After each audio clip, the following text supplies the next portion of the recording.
ലോകത്തിലെ മികച്ച ജനാധിപത്യ സംവിധാനങ്ങളിൽ ഒന്ന് നിലനിൽക്കുന്ന രാജ്യമാണ് നമ്മുടേത്. മൗലികാവകാശങ്ങളിലും പല കാര്യങ്ങളിലും ആവശ്യത്തിലേറെ സ്വാതന്ത്ര്യവും ഈ രാജ്യത്തെ പ്രിയങ്കരമാക്കി മാറ്റുന്നുണ്ട്. എന്നാൽ ഇതൊന്നുമല്ല ജീവിതം, ഇതിനേക്കാൾ മെച്ചപ്പെട്ട ജീവിതമാണ് യൂറോപ്പിലും അമേരിക്കൻ ഐക്യനാടുകളിലും ഉള്ളത് എന്നൊക്കെ വിശ്വസിച്ച് പറഞ്ഞു നാട് വിടുന്നവരും ഇന്ത്യയിൽ കൂടുതലുണ്ട്.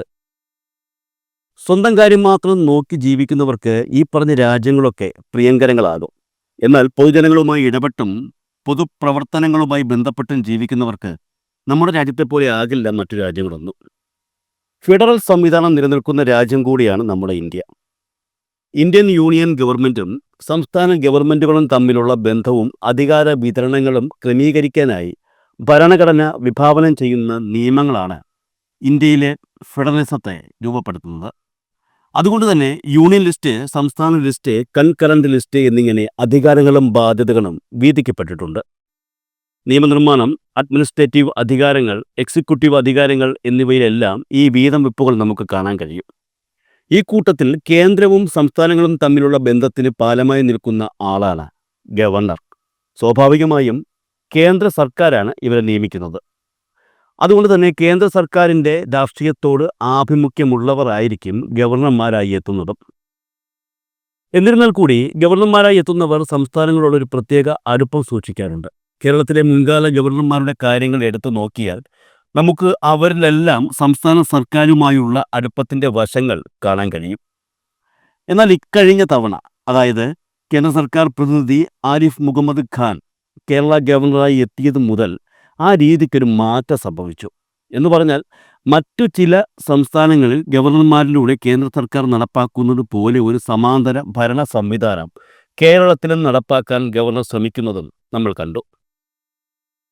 എല്ലാ കാര്യത്തിലുമല്ല, ചില കാര്യങ്ങളിൽ മാത്രം. പ്രധാനമായും വിദ്യാഭ്യാസം. സംസ്ഥാനത്തെ സർവകലാശാലകളുടെ ചാൻസലർ പദ് എന്ന പദവി പരമാവധി മുതലെടുത്തുകൊണ്ട് തന്നെ സംസ്ഥാന സർക്കാരിനെതിരെ ഗവർണർ ആരിഫ് മുഹമ്മദ് ഖാൻ പടയൊരുക്കം നടത്തുന്നത് നമ്മൾ കണ്ടു. സംസ്ഥാനത്തെ ഭരണം നിയന്ത്രിക്കുന്ന ഇടതുപക്ഷത്തിന് നേതൃത്വം നൽകുന്ന CPMൻ്റെ വിദ്യാർത്ഥി സംഘടനയായ SFIയുമായി ഗവർണർ തുറന്ന യുദ്ധം നടത്തുന്നത് കേരളത്തിൽ കാണാൻ കഴിഞ്ഞു. തമിഴ്നാട്ടിലും പശ്ചിമ ബംഗാളിലും BJP ഭരണം നടത്താത്ത മറ്റു ചില സംസ്ഥാനങ്ങളിലുമൊക്കെ ഇതുമായി സാമ്യമുള്ള കാഴ്ചകൾ കാണാൻ കഴിഞ്ഞെങ്കിലും കേരളത്തിൽ ആ കാഴ്ചകളുടെ എണ്ണം ഇത്തിരി കൂടുതലായിരുന്നു. ഒടുവിൽ 5 വർഷവും 109 ദിവസവും നീണ്ട ഔദ്യോഗിക കാലയളവ് അവസാനിപ്പിച്ച് ആരിഫ് മുഹമ്മദ് ഖാൻ എന്ന ഉത്തർപ്രദേശ് സ്വദേശി ബീഹാറിലേക്ക് യാത്രയായി. പുതിയ ബീഹാർ ഗവർണറായി. പകരം ബീഹാറിൽ ഗവർണർ ആയിരുന്ന രാജേന്ദ്ര വിശ്വാസ് അർലേക്കർ എന്ന ഗോവ സ്വദേശി കേരളത്തിലേക്ക് എത്തിയിരിക്കുകയാണ്. എന്തായാലും കേരളത്തെ ഇടം വലം തിരിയാൻ സമ്മതിക്കാത്ത രീതിയിൽ പണികൾ കൊടുത്തുകൊണ്ടിരുന്ന ആരിഫ് മുഹമ്മദ് ഖാനേക്കാളും ഭേദമായിരിക്കും പുതിയ സംസ്ഥാന ഗവർണർ എന്നാണ് ജനങ്ങളിൽ പലരും വിശ്വസിക്കുന്നത്. എന്നാൽ ഒരു കാര്യം ഓർത്തോളൂ, അങ്ങനെയല്ല കാര്യങ്ങൾ. ആരിഫ് മുഹമ്മദ് ഖാൻ കുറച്ചു ഭേദമായിരുന്നു എന്ന് ചിലപ്പോൾ കേരളത്തിലെ ഇടതുപക്ഷ വിശ്വാസികളും ഐക്യ ജനാധിപത്യ മുന്നണി വിശ്വാസികളും പറഞ്ഞേക്കും. അധികം താമസിയാതെ തന്നെ. SFIയുമായുള്ള വൻ കലഹത്തിൻ്റെ ചരിത്രം ബാക്കി വച്ചാണ് മുൻ ഗവർണർ ആരിഫ് മുഹമ്മദ് ഖാൻ കേരളം വിട്ടത്.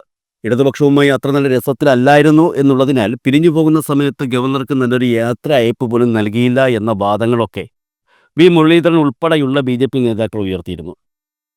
ഇപ്പോൾ ആരിഫ് മുഹമ്മദ് ഖാന് പകരം വരുന്ന രാജേന്ദ്ര അർലേക്കർ എങ്ങനെയായിരിക്കും സംസ്ഥാന സർക്കാരിനോട് ഇടപെടുക എന്നുള്ളതാണ് പലരുടെയും ചോദ്യം. സത്യം പറയാമല്ലോ, ആരിഫ് മുഹമ്മദ് ഖാൻ രാജേന്ദ്ര അർലേക്കറിന് മുന്നിൽ ഒന്നുമല്ല എന്ന് തന്നെ പറയേണ്ടി വരും. അതായത് സംസ്ഥാനത്ത് സേവനം അവസാനിപ്പിച്ച് മടങ്ങിയ ആരിഫ് മുഹമ്മദ് ഖാനേക്കാൾ പുതുതായി എത്തുന്ന ഗവർണർ കടുപ്പമെന്ന് തന്നെയാണ് സൂചനകൾ. കഴിഞ്ഞ ഗവർണർ, അതായത് ആരിഫ് മുഹമ്മദ് ഖാൻ BJPയോടും സംഘപരിവാറിനോടും ആഭിമുഖ്യം മാത്രം ഉണ്ടായിരുന്ന ആളാണെങ്കിൽ വരാൻ പോകുന്നത് BJP നേതാവും RSSുമായി അടുത്ത ബന്ധമുള്ളയാളാണ്. ഉറപ്പായും ആരിഫ് മുഹമ്മദ് ഖാനേക്കാൾ പുതിയ ഗവർണർ സർക്കാരിന് വലിയ തലവേദനകൾക്ക് കാരണമാകുമെന്നാണ് ലഭിക്കുന്ന സൂചനകൾ. പുതിയ ഗവർണർ വ്യാഴാഴ്ചയാണ് സത്യപ്രതിജ്ഞ ചെയ്യുന്നത്.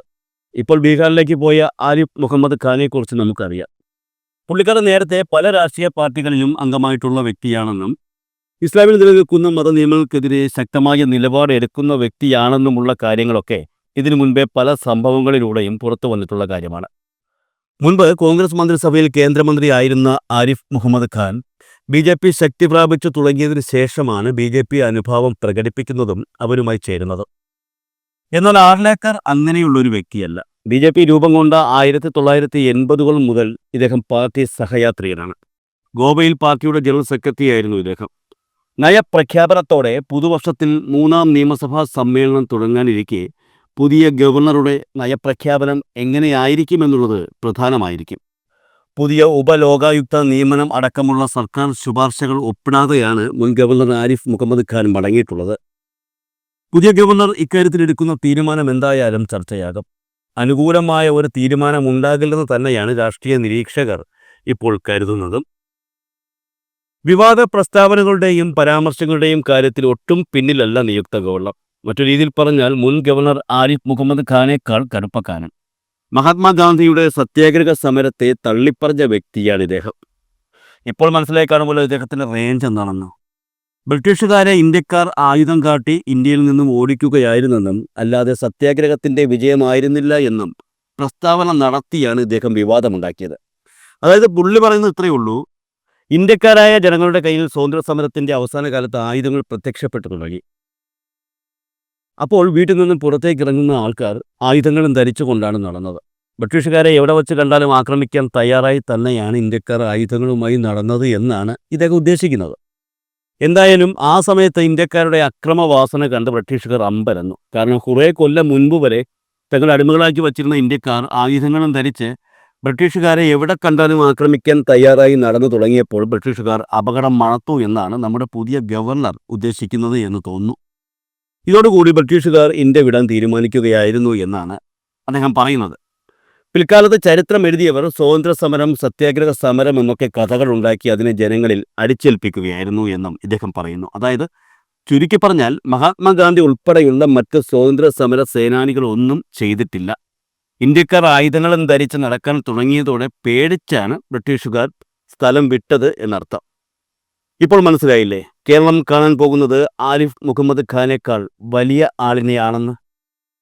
ബീഹാർ മുഖ്യമന്ത്രിയായ നിതീഷ് കുമാർ ഇന്ത്യ മുന്നണിയിൽ ഉണ്ടായിരുന്ന സമയത്ത് നിതീഷിന് ഏറ്റവും കൂടുതൽ തലവേദന സൃഷ്ടിച്ച ഗവർണറാണ് ഇദ്ദേഹം. കാരണം അന്ന് ബീഹാർ ഭരിച്ചുകൊണ്ടിരുന്നത് NDA അല്ല, BJPയുടെ പിന്തുണയോടെ അല്ല നിതീഷ് കുമാർ ബീഹാറിൽ ഭരണം നടത്തിയത്. അതുകൊണ്ട് തന്നെ എന്ത് കാര്യത്തിനും ഗവർണർ എന്ന രീതിയിൽ അദ്ദേഹം ഇടപെട്ടിരുന്നു. നിതീഷിന് വലിയ തലവേദനയായിരുന്നു ഗവർണറുടെ അന്നത്തെ ഇടപെടൽ. മുസാഫർപൂരിലെ ബാബാ സാഹിബ് ഭീംറാവു അംബേദ്കർ ബീഹാർ സർവകലാശാലയിലെ 2 ഉദ്യോഗസ്ഥരുടെ ബാങ്ക് അക്കൗണ്ടുകൾ കണ്ടുകെട്ടാനുള്ള സംസ്ഥാന ഭരണകൂടത്തിൻ്റെ ഉത്തരവ് രാജ്ഭവൻ റദ്ദാക്കിയത് വൻ വിവാദങ്ങൾക്കാണ് ഇടവരുത്തിയത്. സംസ്ഥാനങ്ങളുടെ അധികാരത്തിന് മേലുള്ള കടന്നുകയറ്റം എന്ന രീതിയിൽ ഈ സംഭവം വ്യാഖ്യാനിക്കപ്പെട്ടു. പശ്ചിമ ബംഗാളിൽ മമതാ ബാനർജിയും തമിഴ്നാട്ടിൽ സ്റ്റാലിനും കേരളത്തിൽ പിണറായി വിജയനും അനുഭവിച്ച അതേ വിഷമം ഇന്ത്യ സഖ്യത്തിലായിരുന്ന സമയത്ത് നിതീഷ് കുമാർ ബീഹാറിൽ അനുഭവിച്ചിട്ടുണ്ട്. എന്നാൽ നിതീഷ് കുമാർ ഇന്ത്യ സഖ്യം വിട്ട് BJP നേതൃത്വം നൽകുന്ന NDA മുന്നണിയിലേക്ക് വന്ന ശേഷം ഇത്തരത്തിലുള്ള എന്തെങ്കിലും പ്രശ്നം അദ്ദേഹത്തിൻ്റെ ഭരണത്തിന് നേരിട്ടിട്ടുണ്ടോ എന്ന് ഒന്ന് പരിശോധിച്ചാൽ മതി. നമുക്ക് ഏറെക്കുറെ കാര്യങ്ങൾ മനസ്സിലാകും. എന്തായാലും ബീഹാറിലേക്ക് പോകുന്ന ആരിഫ് മുഹമ്മദ് ഖാൻ കേരളത്തിലെടുത്ത പണി എന്തായാലും അവിടെ എടുക്കേണ്ടി വരില്ല. അവിടെ ചെന്ന് വെറുതെ അങ്ങ് ഇരുന്ന് കൊടുത്താൽ മതി. സർവകലാശാലകളിലോ മറ്റു കോളേജുകളിലോ വിദ്യാഭ്യാസപരമായ മറ്റെന്തെങ്കിലും കാര്യങ്ങളിലോ മഷീട്ട് നോക്കിയാൽ പോലും ഇനി ആരിഫ് ഖാനെ കാണാൻ കഴിയില്ല. അതെല്ലാം കേരളത്തിൽ വച്ച് അവസാനിപ്പിച്ച് ബാക്കിയുള്ള ഔദ്യോഗിക ജീവിതം സമാധാനപരമായി അവസാനിപ്പിക്കാനാണെന്ന് തോന്നുന്നു അദ്ദേഹത്തെ ബീഹാറിലേക്ക് അയച്ചിരിക്കുന്നത്. അതേസമയം നിതീഷ് കുമാർ NDA മുന്നണിയിൽ വന്ന ശേഷം വെറുതെ ഇരിക്കുകയായിരുന്ന ബീഹാർ ഗവർണർക്ക് ഇനി കേരളത്തിൽ പിടിപ്പത് പണിയായിരിക്കും. പറഞ്ഞു കേട്ടുള്ള വിവരങ്ങൾ അനുസരിച്ച് മിക്കവാറും കേരളം ആരിഫ് മുഹമ്മദ് ഖാനെ തിരിച്ചു വിളിക്കണമെന്നാവശ്യപ്പെട്ട് പ്രധാനമന്ത്രിക്ക് നിവേദനം നൽകേണ്ടി വരും എന്നാണ് തോന്നുന്നത്. അവസാനമായി അദ്ദേഹം എന്തായിരുന്നു എന്നുള്ളതിന് ഏറ്റവും മികച്ച ഉദാഹരണമായി എനിക്ക് തോന്നിയ ഒരു കാര്യം കൂടി പറയാം.